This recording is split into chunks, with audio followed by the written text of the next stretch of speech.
शब्द रूप में विराजमान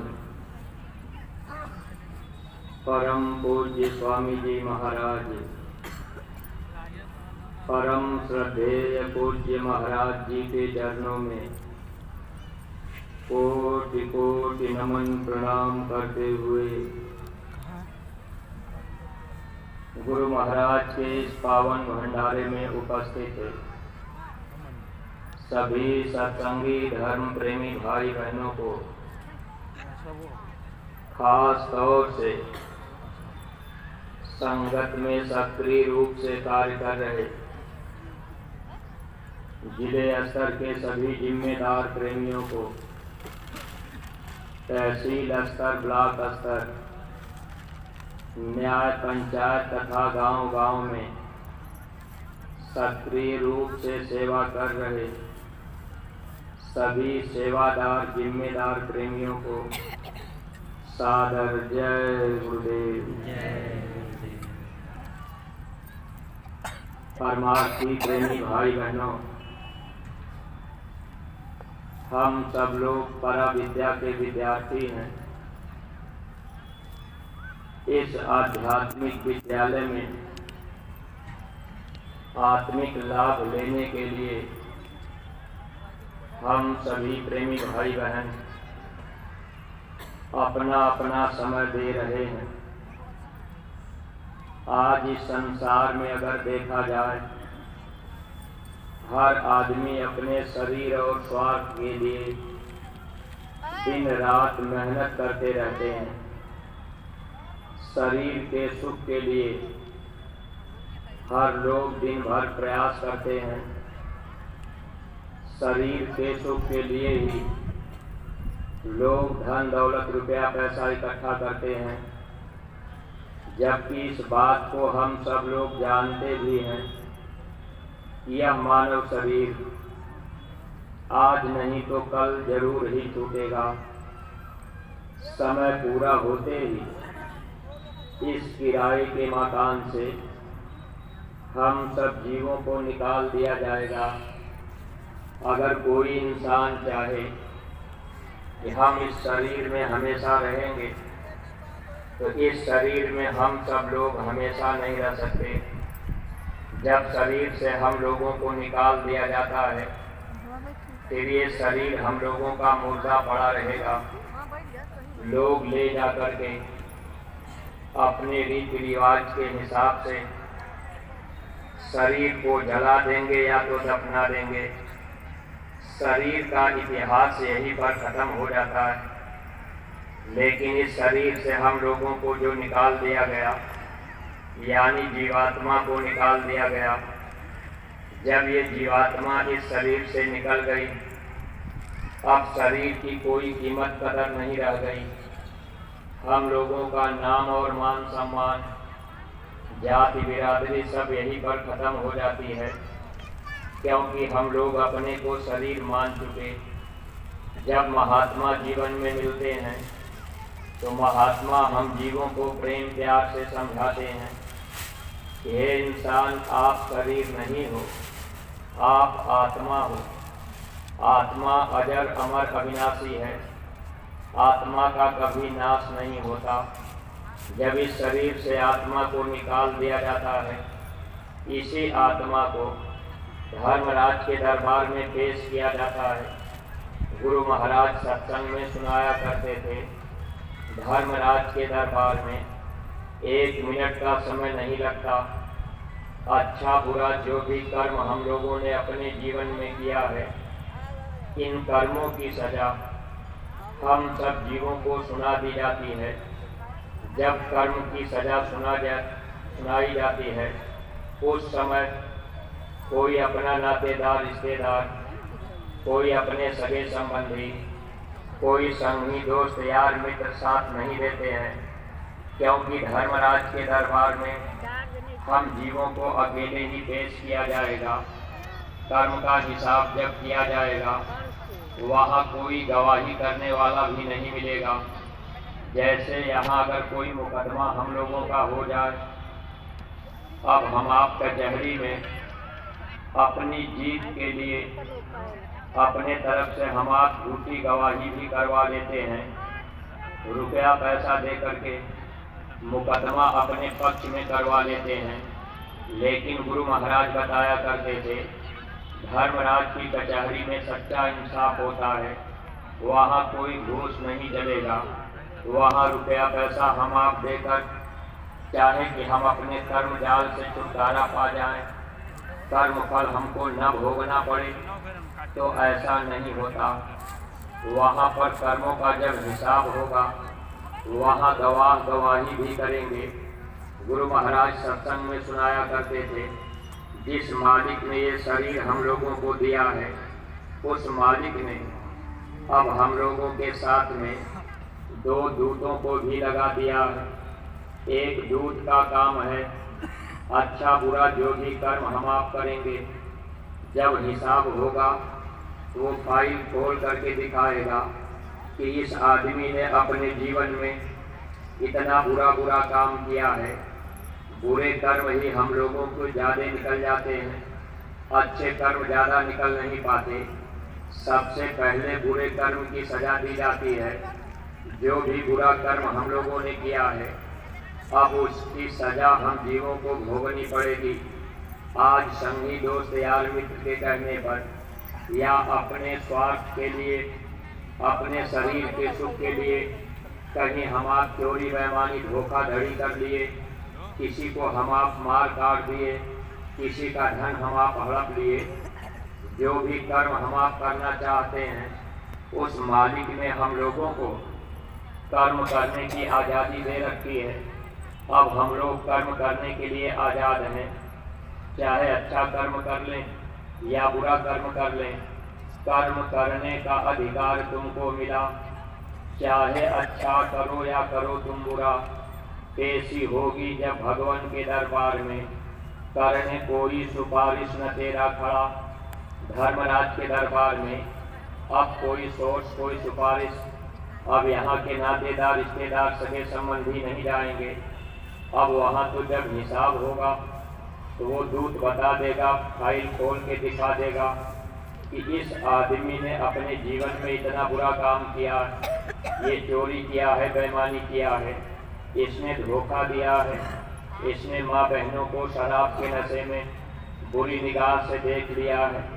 अब जो भी छोटे बड़े अपराध हम सब लोग अपने जीवन में करते जा रहे, अब इन कर्मों का फल हम जीवों को फिर सुना दिया जाता है। अब हम सब लोग मानने के लिए तैयार नहीं होते, तो दूसरा गवाह जिसका नाम चित्रगुप्त है, हर बच्चे के साथ जब बच्चा 5 साल के ऊपर होता है, हर बच्चे के साथ वो दूत लग जाता है उधरती कैमरा लेकर के।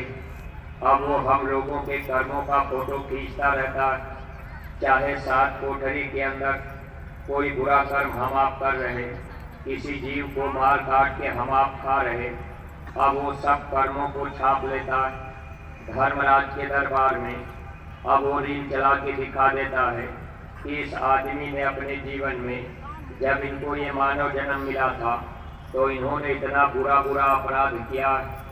अपने ही कर्मों को देखकर हम सब जीव अब वहाँ थर कांपने लगते हैं।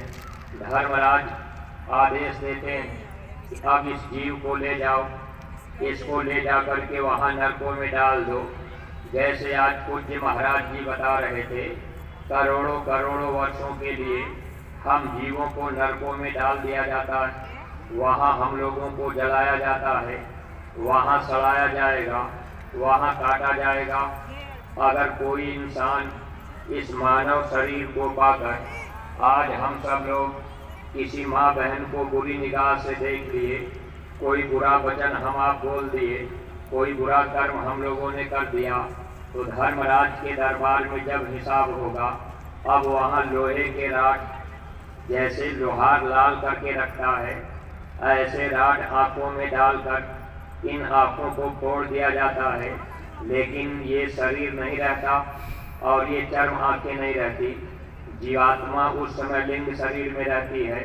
वहाँ भी अब जब आँखों को फोड़ा जाता है, जीव को तकलीफ होती है, जीव हाय हाय करके चिल्लाते हैं। जैसे हमारी आपकी आँखों में लाल मिर्चे का पाउडर डाल दिया जाए तो हम सब लोग बर्दाश्त नहीं कर पाते। ऐसे पदार्थ अब हम जीवों को वहाँ ले जाकर जमदूत क्या करेंगे, अब आँखों में ऐसे पदार्थ डाल देंगे, अब जीव हाय हाय करके चिल्लाते रहेंगे। गुरु महाराज बताया करते थे, करोड़ों मील आवाज़ जाती है बिना भीतर लगाए, लेकिन वहाँ पर कोई नातेदार रिश्तेदार, कोई सगे संबंधी साथ नहीं देते। आज इस मानव शरीर को पाकर हम लोगों ने अपना एक उद्देश्य बना लिया कि मानव जन्म मिला है, खाओ पियो मौज मस्ती लो। अब ऐसे हम आप खाते पीते सोते अपना समय बिताते चले जाते हैं। जब महात्मा हम जीवों को मिलते हैं, महात्मा हम जीवों को समझाना चाहते हैं, समय पर हम लोग उनकी बातों को जल्दी मानने के लिए तैयार नहीं हो पाते। अपने गुरु महाराज बाबा जय गुरुदेव जी महाराज इस धरती पर अथक परिश्रम गुरु महाराज ने किया हम सब जीवों की भलाई के लिए, ताकि हम लोगों को मानव शरीर का सच्चा सुख मिल जाए। लेकिन प्रेमी भाई बहनों, आज इस मानव शरीर को पाकर हम सब लोग मांस मछली अंडा शराब में सुख ढूंढने लग गए कि हमको यहाँ सुख मिल जाएगा। चोरी बेईमानी धोखाधड़ी करने में अब हम आप ये समझने लगे कि भाई इससे हमारे पास धन दौलत हो जाएगा। इस तरह से इस संसार में हम आप ये मानव शरीर पाकर चाहे जो भी कर्म करने की इच्छा बन गई, हम सब लोग कर्म करते जा रहे। जब महात्मा मिल जाते हैं, महात्मा के सत्संग के द्वारा अच्छे बुरे कर्मों की जानकारी हम जीवों को धीरे धीरे हो जाती है। जब कर्मों की जानकारी हो जाती है, तब जीव बुरे कर्मों से धीरे धीरे बचने लगते हैं। इसीलिए महापुरुष इशारा भी किए थे कि जब इस मानव जीवन में अगर सत्संग मिलेगा तो सत्संग के द्वारा ही मनुष्य के बुद्धि में विवेक आता है। जब बुद्धि में विवेक आ जाएगा तो आदमी शराब पीना भी छोड़ देगा, बुरा काम करना भी छोड़ देगा। मानव शरीर का असली काम क्या है? इस काम को करने के लिए फिर यही मन धीरे धीरे साथ देने लगेगा। लेकिन प्रेमी भाई बहनों, आज इस भौतिकवादी दुनिया में अगर देखा जाए, हर आदमी अपने शरीर और स्वार्थ के लिए ही दिन रात प्रयास करता है। लेकिन सत्संगी प्रेमी भाई बहनों, हम लोगों को ये मानव जन्म मिला, सौभाग्य हम लोगों का ये हुआ कि हम लोगों को ऐसे समर्थ सद्गुरु मिल गए और गुरु महाराज ने हम जीवों को नाम की दौलत दे दी। जैसे आज जो भी नए प्रेमी भाई बहन आप लोग सत्संग में पधारे हैं, आज आपको पूज्य महाराज जी ने नाम की दौलत दे दी। सुमिरन, ध्यान और भजन, ये तीन क्रिया पूज्य महाराज जी ने हम सभी प्रेमी भाई बहनों को करने के लिए इशारा किया। अब जो भी नए प्रेमी भाई बहन आप यहाँ सत्संग में पधारे हैं, अगर यहाँ आने के बाद केवल आप मेला बाजार घूमते रह गए, केवल आप खाने पीने में समय बिता दिए, इतनी गर्मी पड़ रही है, इतनी धूप आपको लग रही है, अब आप ये सोचेंगे कि भाई यहाँ मथुरा में तो इतनी धूप है, यहाँ पानी भी अच्छा नहीं लग रहा, गर्मी भी लग रही, पानी भी गर्म मिल रहा, अब आप देख रहे, कहीं नल खोलेंगे तो इतना गर्म पानी पीने की इच्छा नहीं बनेगी।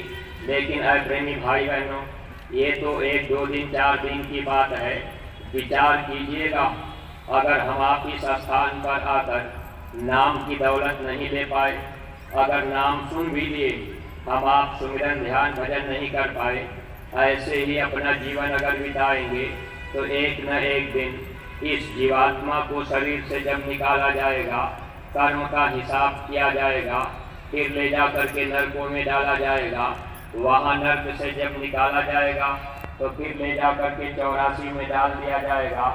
जैसे 4 जेल यहाँ बनाया गया, एक थाने का हौलाद, एक डिस्ट्रिक्ट जेल, सेंट्रल जेल और स्टेट जेल, ऐसे 4 जेल कुदरत ने भी बनाया।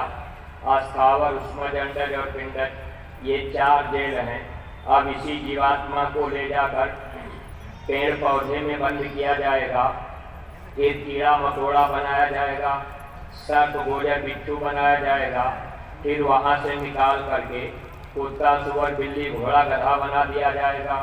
अब वहाँ यहाँ तो गर्म पानी भी मिल रहा है, लेकिन अगर ये जीवात्मा इस शरीर से निकलने के बाद 84 में चली गई तो वहाँ कुत्ता सुअर बिल्ली घोड़ा गधा बन गए, तो वहाँ गर्म पानी की बात कौन करे।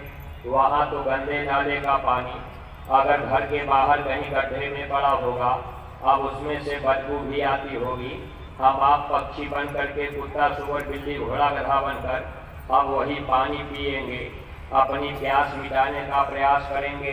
प्रेमी भाई बहनों, वहाँ कोई कूलर, एसी और वहाँ कोई पंखे की व्यवस्था नहीं मिलेगी।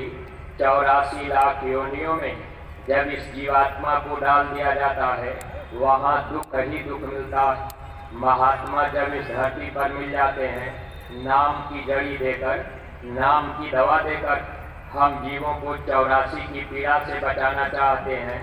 अगर हम आप नाम की दौलत पाकर नाम की जड़ी को हम आप खाएंगे, लगाएंगे, तब तो 84 की पीड़ा से हम आप बच जाएंगे। अगर हम सब लोग नाम की दौलत पाकर नाम की दौलत ले भी लिए, सुन भी लिए, यहाँ आ भी गए और इसके बाद हम आप अमल नहीं कर पाए, सुमिरन ध्यान भजन नहीं कर पाए, तो फिर 84 की पीड़ा में वहाँ कोई हमारी आपकी मदद नहीं करेगा। वहाँ कोई अपना नातेदार रिश्तेदार, कोई सगे संबंधी नहीं बनेंगे। वहाँ कोई पति पत्नी का रिश्ता नहीं होगा। वहाँ कोई 84 में अपना बेटी बेटा भी नहीं होगा। इसलिए प्रेमी भाई बहनों, मनुष्य योनि कर्म योनि है और बाकी सब भोग योनि है। ये कर्म करने का अधिकार मिला है। अगर कहीं महात्मा मिल गए और हम आप जानकारी कर लिए क्या अच्छा है क्या बुरा है, मानव शरीर किस काम के लिए मिला है, अगर उस काम को हम आप करने में लग गए, तब तो ये मानव जीवन हम लोगों का सार्थक बन जाएगा। अगर हम आप महात्मा की बातों को समय पर नहीं मान पाए तो ये तो निश्चित है। कबीर साहब भी लिख करके गए, लख 84 भरम के पग पे अटको आए, अब की पासा ना पड़ा तो फिर 84 जाए, फिर मनुष्य शरीर नहीं मिलेगा। गुरु महाराज सत्संग में बताया करते थे, जिनको जिनको अब की बार यह मानव शरीर मिला हुआ है, अब ये शरीर दोबारा नहीं मिलेगा। सतयुग, त्रेता, द्वापर, कलयुग, ये चारों युग बीत जाएंगे, लेकिन मानव जन्म का मौका बार बार नहीं मिलता। महात्मा जो भी आए, सही और सच्ची बात हम जीवों को बताने का प्रयास किए। देखिए, महात्मा नानक साहब लिख करके गए थे, नहीं ऐसो जन्म बारंबार, हे इंसान, ये जन्म जो आपको मिला है ये बार बार नहीं मिलेगा। प्रेमी भाई बहनों, अगर इच्छा बन गई कि चलो भाई इस जन्म में हम खाते पीते सोते ही बिता लेंगे, अब अगला जन्म मिलेगा तो बाद में हम सुमिरन ध्यान भजन करेंगे, अगर ऐसी ऊंची सोच हमारी आपकी बन गई तो ये जीवन धोखे में जा रहा है, फिर ये मनुष्य शरीर का मौका मिलने वाला नहीं। गुरु महाराज कहा करते थे, ये मानव जन्म बड़े भाग्य से मिला करता है। देवी देवता भी यह मानव शरीर पाने के लिए तरसते रहते हैं, अब हम आप ये समझ ही नहीं पाए कि आखिर देवी देवता ये मानव शरीर पाने के लिए क्यों तरस रहे। आज दुनिया के लोग गीता रामायण का पाठ तो कर रहे, रामचरितमानस रात भर हम आप गा रहे। अब हम आप 24 घंटे 48 घंटे रामायण का पाठ कर रहे। लेकिन स्वामी जी महाराज कहते थे रामचरितमानस की एक भी चौपाई अगर दुनिया के लोग समझ लेते तो इस मानव जीवन का सच्चा सुख पा लेते। यह शरीर पाने के लिए देवी देवता भी तरस रहे हैं। अगर आज इस शरीर को पाकर हम आप ये सोचें कि भाई हम तो देवी देवता की पूजा पाठ कर रहे, फिर हम महात्मा की बात क्यों सुनने जाएं। तब गोस्वामी जी महाराज ने लिखा था समझने के लिए कि हे इंसान, इस संसार में दो चीजें बड़े भाग्य से मिलती हैं। बड़े भाग्य मानुष तन पावा, मनुष्य शरीर बड़े भाग्य से मिला। दूसरी चीज बड़े भाग्य से क्या मिलती है, ये धन दौलत रुपया पैसा नहीं। गोस्वामी जी महाराज ने लिखा था बड़े भाग्य पाइए सत्संगा, बड़े भाग्य से सत्संग मिलता है। लेकिन आज सत्संग सुनने के लिए अब लोगों के विचार जल्दी बन ही नहीं पाते। देखिए हम आप अपना घर परिवार छोड़कर गुरु दरबार मथुरा में आए हुए हैं, लेकिन यहाँ आने के बाद भी हम लोग सत्संग के वचन कहाँ सुन पाते हैं। अगर सत्संग में हम आप बैठ भी गए तो पूरी बात सुन नहीं पाते। घंटा 2 घंटा बैठना हुआ तो ये मन उब गया, फिर हम आप उठ करके चल देते हैं। प्रेमी भाई बहनों, यह मन का धोखा है। अगर इसी तरह से हम आप सत्संग में आने के बाद भी सत्संग के वचनों को ध्यान से नहीं सुन पाए, अगर हम आप उसको अमल नहीं कर पाए तो ये जीवन हम लोगों का धोखे में जाएगा।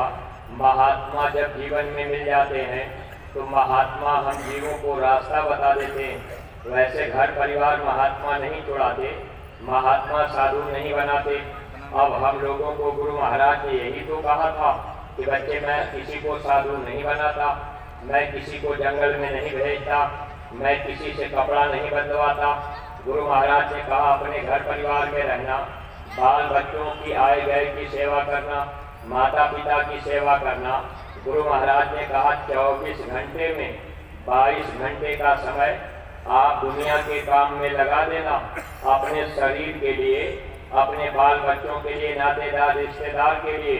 लेकिन 2 घंटे का समय, 1 घंटा सुबह और 1 घंटा शाम, गुरु महाराज ने कहा था आप अपने लिए यानी अपनी जीवात्मा के लिए इसी मनुष्य मंदिर में बैठकर, ये जीवात्मा चेतन है, परमात्मा चेतन है, चेतन से चेतन का भजन किया जाता है। गुरु महाराज ने कहा था कि बच्चे आप समय निकाल करके, जैसे आज पूज्य महाराज जी ने कहा कि घंटा 2 घंटा अपना समय निकाल कर आप सुमिरन ध्यान भजन कर लेना। प्रेमी भाई बहनों, महाराज जी ने एक और बात आज कही सत्संग में, अगर आप लोगों ने अपना अपना नियम बना लिया कि पहले हम अपनी आत्मा को भोजन देंगे, आत्मा का भोजन है सुमिरन ध्यान भजन। अगर हम आप नियम बना लें कि पहले हम अपनी आत्मा को भोजन देंगे, बाद में शरीर को भोजन देंगे, तब भी काम बन जाएगा।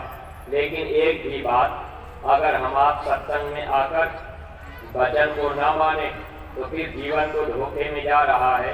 इसलिए सत्संगी प्रेमी भाई बहनों, हम लोग परा विद्या के विद्यार्थी हैं। विद्यार्थी बनने के बाद, विद्यालय में आने के बाद, अगर हम आप विद्यार्थी जीवन में गुरु की बातों को समझ लिए, मान लिए, तो लोग भी हम लोगों का बन जाएगा और परलोक भी बन जाएगा। आज हम आप इस मानव शरीर को पाकर अगर थोड़ा बहुत देवी देवता की पूजा पाठ कर रहे, मन में अगर ये भाव बन गया कि भाई हम तो देवी देवता की पूजा पाठ करते हैं। बहुत से नए प्रेमी भाई बहन आप गुरु महाराज के पावन दरबार में सत्संग सुनने के उद्देश्य से चले आए, या आप देखने घूमने के बहाने चले आए, या किसी से मिलने जुलने के बहाने चले आए। अगर आप देवी देवता भगवान की पूजा पाठ कर भी रहे, अगर आप यहाँ आए और आपके मन में धोखा आपको दे दिया कि भाई हम महात्मा की बात क्यों माने, हम सुमिरन ध्यान भजन क्यों करें, हम महात्मा की पूजा क्यों करें, हम तो देवी देवता भगवान की पूजा कर रहे। तो प्रेमी भाई बहनों, अगर हम आप देवी देवता की पूजा कर रहे तो हम लोगों को विचार भी करना चाहिए था कि देवी देवता भी यह मानव शरीर पाने के लिए तरसते हैं, क्योंकि देवी देवता के अंदर वो दरवाज़ा नहीं है जिस दरवाजे से हम सब लोग अपने सच्चे घर जा सकते हैं। जिस दरवाजे का भेद आज पूज्य महाराज जी ने बताया है कि हर इंसान के अंदर तीसरी आंख है, और ये बात आपके गीता और रामायण में भी लिखी गई थी। भगवान कृष्ण ने अर्जुन को समझाया भी था, अर्जुन तुम्हारे अंदर दिव्य दृष्टि है, अगर वो खुल जाएगी तब तुम हमको पहचान लोगे। यानी महात्मा को भी बाहर की चर्म आँख से हम आप नहीं पहचान सकते, और भगवान देवी देवता को भी हम आप बाहर की आँख से देख नहीं सकते। अगर हम आप उनको देखना चाहें तो मनुष्य शरीर के अंदर वो आँख है, दरवाज़ा है, लेकिन वो दरवाज़ा बंद पड़ा है, उस पर कर्मों की दीवार पड़ी हुई है। अब वो कर्म की दीवार जब साफ हो जाएगी तब वो दरवाज़ा खुल जाएगा। तो महात्मा जब जीवन में मिलते हैं तो महात्मा कर्मों को साफ करने का काम करते हैं। महात्मा जीव के कर्म को कैसे साफ करते हैं? सत्संग के द्वारा, सेवा के द्वारा, दर्शन के द्वारा और भजन के द्वारा महात्मा जीव के कर्मों को साफ करते हैं। अगर हम आप इन सभी बातों को माने, अगर हम आप सत्संग भी ध्यान से सुने, अगर हम आप सेवा भी समय से करें, अगर हम आप भजन भी समय से करें, तो प्रेमी भाई बहनों, अगर हम आप महापुरुष का दर्शन भी करें तो इससे धीरे धीरे महात्मा कर्मों के जाल को धीरे धीरे साफ करते हैं। अगर एक बार में महात्मा कर्म साफ कर दें तो प्रेमी भाई बहनों, फिर हम आप टिक नहीं पाएंगे, शरीर रह नहीं पाएगा। इसीलिए स्वामी जी महाराज सत्संग में सुनाया करते थे, अगर मखमल का कपड़ा किसी बैल के कांटे पर पड़ गया, अगर उसको आप झटके से खींच देंगे तो कपड़ा खराब हो जाएगा, बिखर जाएगा, टुकड़ा टुकड़ा हो जाएगा। अगर उस कपड़े को आप आराम से एक हाथ से आपने कपड़े को पकड़ लिया और एक हाथ से एक एक कांटे को आप निकालते जाएंगे, कपड़ा धीरे धीरे उठाते जाएंगे, लपेटते जाएंगे, वो मखमल का कपड़ा सुरक्षित बच जाएगा। ऐसे हम सब जीव रहने वाले तो अमर लोक के हैं, लेकिन इस मृत्यु लोक में आ गए। यहाँ काल भगवान ने हम जीवों को कर्मों के कांटे पर फंसा दिया। अब हम आप अच्छे और बुरे कर्म करने लगे, हम लोगों को आज़ादी मिल गई। आज हम आप अच्छा बुरा जो भी कर्म कर रहे, अब इस कर्म के कांटे से हम आप घिर गए, अब हम आप निकल नहीं सकते, क्योंकि काल भगवान ने कर्मों के कांटे से हम जीवों को एकदम से घेर लिया। अच्छा भी कर रहे, बुरा भी कर रहे, अब हम आप जा कैसे पाएंगे? देवी देवता की पूजा पाठ करेंगे, कर्म हमारे आपके साफ होंगे नहीं। कर्म कैसे साफ होगा? तो महात्माओं ने लिखा था, कर्म पास छूटे नहीं, केतिक करो उपाय, सदगुरु मिले तो उबरे, नहीं तो धक्का खाए। हे इंसान, आप कर्म के कांटे में फंस गए, अब आप उभरेंगे कैसे, निकलेंगे कैसे? तो महात्मा लिख करके गए, सदगुरु मिले तो उबरे, नहीं तो धक्का खाए। अगर सदगुरु जीवन में नहीं मिले, अगर मिल भी गए, हम आप उनकी बात नहीं माने, तो फिर हम आप निकल ही कहाँ पाएंगे? फिर तो हम आप कर्मों का फल पाते रहेंगे। फिर इस जीवात्मा को नरको 84 में वही कर्मों का फल भोगने के लिए भेजा जाएगा। इसलिए प्रेमी भाई बहनों, मानव जीवन में महापुरुष का मिलना ये सौभाग्य का विषय है। तो जो भी नए प्रेमी भाई बहन आप गुरु महाराज के पावन दरबार में आए हैं, आज आपको ऐसे महापुरुष मिले, आपको नाम की दौलत भी मिल गई, नाम दान आपको मिल गया, तो आप अपने घर परिवार में रहकर ध्यान इस बात का रखिएगा कि आप अपने घर में 1 घंटा सुबह शाम थोड़ा सा समय निकाल करके आप जैसे महाराज जी ने आपको बताया, सुमिरन, ध्यान और भजन, ये 3 क्रिया आप नित्य नियम से अगर करेंगे तो आप दया दुआ के पात्र बन जाएंगे। धीरे धीरे कर्मों की सफाई होने लगेगी। अगर आप सुमिरन करने लगेंगे, शरीर में कोई बीमारी, कोई तकलीफ भी होगी, तो महापुरुषों ने लिखा था, सुमिरन से सुख होता है, सुमिरन से दुख जाए। कहे कबीर सुमिरन किए साईं मांझ समाए। जब हम आप सुमिरन ध्यान भजन करेंगे, सुमिरन से सुख मिलेगा, सुमिरन से दुख जाएगा, सुमिरन से अंदर में मालिक का दर्शन होगा। अगर सुमिरन नहीं किए तो महात्माओं ने फिर लिखा, सुमिरन बिन धोखा खाओगे, फिर धोखा खाना पड़ेगा। इसलिए प्रेमी भाई बहनों, अब हम आप कितने जन्मों तक धोखा ही खाते आए, नरकों 84 में दुख पाते आए। अब की बार मनुष्य शरीर का मौका मिल गया। सच्चा सुख पाने का रास्ता मनुष्य शरीर के अंदर से जा रहा। उस मालिक को पाने का रास्ता मनुष्य शरीर के अंदर है, बाहर नहीं है। इसलिए जो भी प्रेमी भाई बहन जिनको जिनको रास्ता मिला है, आप सुमिरन ध्यान और भजन नित्य नियम से कीजिएगा। अगर कहीं आप वचनों पर ध्यान नहीं दे पाए, अगर आप यहाँ गुरु महाराज के दरबार में नए प्रेमी भाई बहन भी आए, अब यहाँ आप आए, सत्संग के वचन ध्यान से नहीं सुन पाए, अब आप आज कल में परसों घर तैयारी कर देंगे कि भाई अब हमको घर चलना है। अब यहाँ से जाते जवाते आपने जगह जगह दुकानें लगी हैं, आपने माला भी खरीद लिया, आपने फोटो भी ले लिया, अब आप कोई छोटी बड़ी पुस्तक भी खरीद लिए। अब आप अपने घर गए, गुरु महाराज जी की फोटो अब आपने अपने घर में लगा दिया, आप लाके खरीद के पहन लिए अपने गले में। अब आप अपने हाथ में अंगूठी भी पहन लिए जय गुरुदेव नाम की, तो इससे तो काम आपका बनेगा नहीं। अब आप घर में फोटो रख लिए, अब फोटो रख करके जैसे देवी देवता की पूजा पाठ आप अपने घर में कर रहे, अब आप देवी देवता को अगरबत्ती धूप दीप रोज लगा रहे, ऐसे ही गुरु महाराज की फोटो या महाराज जी की फोटो अगर आप यहाँ से खरीद के ले गए और अपने घर में आपने फोटो रख लिया, अब धूप दीप अगरबत्ती आप करने लगे। अब आप ये सोचेंगे कि चलो भाई हम तो बाबा जी की पूजा करने लगे। अब आप कहेंगे भाई हम तो नामदानी हो गए। अब आपने गले में लालकृष्ण स्वामी जी महाराज की पहन ली, हाथ में अंगूठी पहन ली, अब आप कहेंगे भाई हम भी सत्संगी बन गए। या आपने जैकेट खरीद ली, टोपी भी लगा लिया, अब आप कहेंगे भाई अब हम भी सत्संगी बन गए। लेकिन प्रेमी भाई बहनों, अगर आपको नामदान मिला है, आप गुरु महाराज जी की तस्वीर अगर घर में ले गए, तो इस बात का ध्यान रखिएगा, जो आप पहले पूजा करते आ रहे, यानी जो देवी देवता की फोटो पर अगरबत्ती धूप दीप आप लगाते आ रहे, अगर उसी क्रिया को अब भी आप करने लग गए, तो यहाँ आपका फसाव होगा। फसाव क्यों होगा, ये बात समझ लीजिएगा।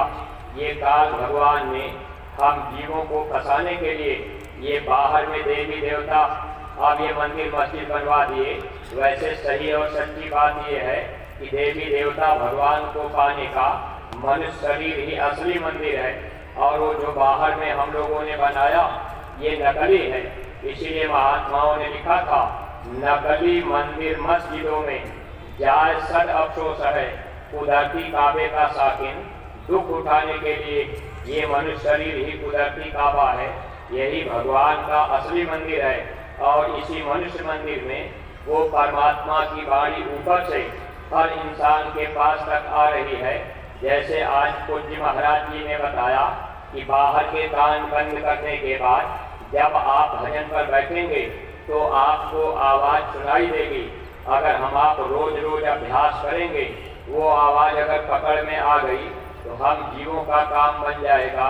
प्रेमी भाई बहनों, वो आवाज़ निरंतर होती है, लेकिन अगर हम आप मान लीजिए जैसे मथुरा चले आए, सत्संग सुन लिए, नामदान ले लिए, अब आप इस मनुष्य मंदिर में बैठ करके जब बाहर के कान को बंद करेंगे, आपको आवाज़ आएगी। जो आवाज़ महाराज जी ने आज आपको बताई कि ऐसी आवाज़ आपको सुनाई देगी। अगर आप उसको ध्यान से सुनेंगे और धीरे धीरे आवाज़ को सुनते रहेंगे तो आपको आवाज़ मिलती जाएगी, खिंचाव होता जाएगा। लेकिन हम आप बाहर में भटक चुके हैं, मन बाहर फंस चुका है। अब हम आप बाहर की मंदिर में जाते हैं, वहाँ जाकर के मंदिर में हम आप कथा कीर्तन करते हैं। शाम को मंदिर में हम आप आरती भी उतारते हैं, वहाँ आरती करते समय हम आप घंटा भी बजाते हैं, दीप भी जलाते हैं। लेकिन प्रेमी भाई बहनों, जो बाहर की मंदिर में हम आप घंटा बजा रहे, अब ये घंटा हम आप अपने से बजा रहे, लेकिन महात्माओं ने पहले ही बताया है, बिना बजाए निस्दिन बाजे, घंटा शंख नगारी रे, बहिरा सुन सुन मस्त होता है, तन की सुधि विसारी रे। अब महात्मा कितना साफ लिखे थे हम जीवों को समझने के लिए कि हे इंसान, बिना बजाए घंटा शंख बजता है और वो आवाज़ हर इंसान के पास तक आती है। जब आप रोज रोज अभ्यास करेंगे, बहरा आदमी भी सुन सकता है, क्योंकि ये बाहर के कान बाहर की आवाज़ को सुनते हैं। जब ये बाहर के कान को आप बंद करेंगे, तब अंदर के कान से वो आवाज़ सुनाई देगी। वो आवाज़ निरंतर होती रहती है और उसी आवाज़ को अगर हम आप पकड़ लिए, वही सच्चा भजन है। अगर ये रास्ता हम आप पकड़ लिए, तब तो ये जीवन सार्थक बन गया। अगर मान लीजिए अब आप इसके पहले देवी देवता की पूजा पाठ आप कर रहे, अब आप सोचेंगे गुरु महाराज की फोटो लेकर अब हम घर में ऐसे ही थोड़ा बहुत पूजा कर लेंगे, तो ऐ प्रेमी भाई बहनों, थोड़ा सा विचार कीजिएगा। महात्मा सही और सच्ची बात बताने के लिए आया करते हैं। अगर आपने घर में अगर गुरु महाराज की फोटो लगा लिया, अब आप बैठ करके जय गुरुदेव गाने ही लगे, आप जय गुरुदेव नाम अगर गा रहे 10 घंटा 2 घंटा 1 घंटा, तब भी आपको पूरा लाभ नहीं मिलेगा। ये जो आप बाहरी क्रिया करेंगे, इसमें आप फंसते जाएंगे। बाहरी क्रिया काल मत के अंतर्गत आती है, फिर जीव को काल भगवान खींच ले जाएंगे। अगर आप माला ले करके, जैसे आज महाराज जी ने बताया है, आप जय गुरुदेव सुमिरन कर रहे, अगर आपकी जबान हिल रही है, आपके जबान से आवाज निकल रही है, जय गुरुदेव नाम की आवाज बाहर आ रही है, तो ये बाहरी क्रिया हो जाएगी। इसीलिए महात्माओं ने समझाया था, आंख कान मुंह बंद कर। जब आप अपनी आंख बंद करेंगे, आप अपने कान को बंद करेंगे, आप अपनी जबान को बंद करेंगे, तो ये अंदर की क्रिया फिर आप करना शुरू करेंगे। जब बाहर के दरवाजे बंद होंगे, तब अंदर का दरवाजा खुलेगा। जब आँख कान जबान बंद करके आप सुमिरन ध्यान भजन करेंगे, तो धीरे धीरे ये मन अंदर चलने की कोशिश करेगा। हालांकि मन भागेगा, लेकिन गुरु महाराज कहते थे, मन जाए तो जान दे, दृढ़ कर राख शरीर, उतरी हुई कमान से कभी न चाले तीर। अगर मन जा रहा तो जाने दीजिए, लेकिन अगर हम आप शाम को सुमिरन ध्यान भजन में बैठ गए, तो हम लोगों को ये ध्यान रखना है, अगर 1 घंटा आधा घंटा के लिए बैठे, तो आप शरीर को स्थिर करके रखिए कि भाई हम आधा घंटा बैठेंगे, हम 1 घंटा बैठेंगे। वैसे अपने गुरु महाराज ने आदेश दिया था कि आप लोग अपने अपने गांव में सामूहिक भजन करना। ऐसा संगी प्रेमी भाई बहनों, एक भी वचन हम आप गुरु महाराज की मान नहीं पा रहे, क्या होगा हम लोगों का? हम लोग इस पर विचार नहीं कर रहे। गुरु महाराज ने कहा, बच्चे शाम को अपने गांव में आप सब लोग सामूहिक भजन करना। पूज्य महाराज जी बराबर जोर देते जा रहे कि आप लोग अपने अपने गांव में भजन केंद्र खोल दीजिए और सब लोग भजन केंद्र पर इकट्ठा होकर सामूहिक भजन किया करिए। लेकिन मन है धोखा देता है कि भाई हम वहाँ नहीं जाएंगे, बड़ा दूर जाना पड़ता, रात के समय में कौन जाएगा। अगर आपका गांव बड़ा है तो आप अपने मोहल्ले में ही 4-6 सत्संगी हैं, तो एक साथ आप बैठ जाते, तब भी सामूहिक भजन हो जाता। अगर मान लीजिए आपने अपना घर गांव के बाहर बना लिया, अब आप कहीं खेत में रहने लगे, अब गांव दूर पड़ने लगा, तब भी आप प्रयास कीजिए कि हम सामूहिक भजन करेंगे।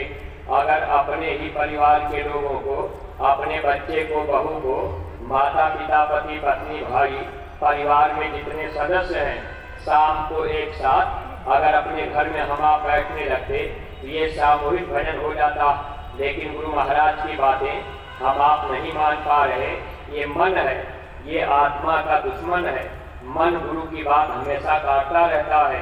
मन जानता है कि अगर गुरु की बात ये मान जाएगा, तब तो फिर धोखा हो जाएगा। जब हम आप गुरु की बात मानेंगे, तब ये मन हार मानेगा, और जब मन हार मानेगा, तब हम आप यहाँ से निकल पाएंगे।